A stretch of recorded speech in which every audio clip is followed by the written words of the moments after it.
Porbandar police અને JCI દ્વારા માર્ગ સલામતી માસનો ઉદ્ઘાટન સમારોહ યોજાયો હતો, જેમાં સતત 1 મહિના સુધી માર્ગ સલામતી અને ટ્રાફિક જાગૃતિના કાર્યક્રમો યોજવામાં આવશે।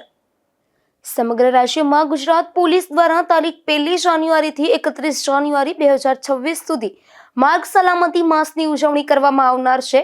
ત્યારે પોરબંદર જિલ્લામાં પણ પોલીસ અધિક્ષક ભગીરથસિંહ જાડેજાની સૂચના તથા માર્ગદર્શન હેઠળ પોલીસ હેડક્વાર્ટર ખાતે પોરબંદર પોલીસ અને જેસીઆઈ પોરબંદર પોલીસના સંયુક્ત ઉપક્રમે માર્ગ સલામતી માસની ઉજવણીનો ઉદ્ઘાટન સમારોહ યોજવામાં આવ્યો હતો।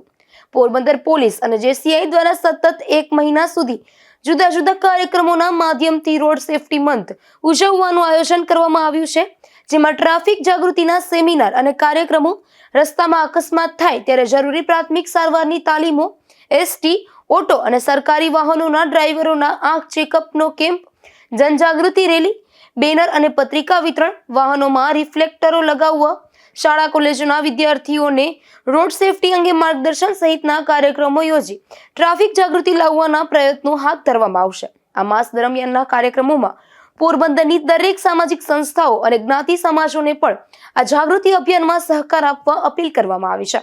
આ ઉદ્ઘાટન સમારોહના અંતે પોલીસ વાહનો અને બાઇકમાં પોલીસ જવાનો સુસજ્જ થઈ શહેરના મુખ્ય માર્ગો પર રેલી યોજી જુદા જુદા સ્લોગનો વાળા બેનરના માધ્યમથી માર્ગ સલામતી માસની ઉજવણી અને ટ્રાફિક જાગૃતિનો સંદેશો આપ્યો હતો। માર્ગ સલામતી માસની ઉજવણીના ઉદ્ઘાટન સમારોહમાં જેસીઆઈ પોરબંદરના સ્થાપક પ્રમુખ લાખણસિંહ ગોરાણીયા, પોરબંદર પોલીસ અધિક્ષક Bhagirathsinh Jadeja, collector S D Thanani, municipal commissioner H J. Prajapati, નાયબ પોલીસ અધિક્ષક ઋતુ રાબા, ટ્રાફિક એજ્યુકેશન ટ્રસ્ટના અનિલભાઈ કારિયા અને પદુભાઈ રાજચુરા સહિત વિવિધ સામાજિક સંસ્થાઓના હોદ્દેદારો ઉપસ્થિત રહી આ કાર્યક્રમ સાથે જોડાઈને સૌની માર્ગ સલામતી માટેના પોલીસના પ્રયાસને સફળ બનાવવા સહકાર આપવા અપીલ કરી હતી। સમગ્ર કાર્યક્રમનું સંચાલન મિલન પાનખાણીયાએ કર્યું હતું। આભાર વિધિ ટ્રાફિક પીઆઈ એમ.એલ. આહિરે કરી હતી, તો સમગ્ર કાર્યક્રમને સફળ બનાવવા traffic PI M L. Ahir, PSI K B. Chauhan, PSI K N. Aghera અને ટ્રાફિક પોલીસની ટીમે જહેમત ઉઠાવી હતી। નિપુલ પોપટ સાથે અશોક થાનકી, ગુજરાત ન્યૂઝ, પોરબંદર।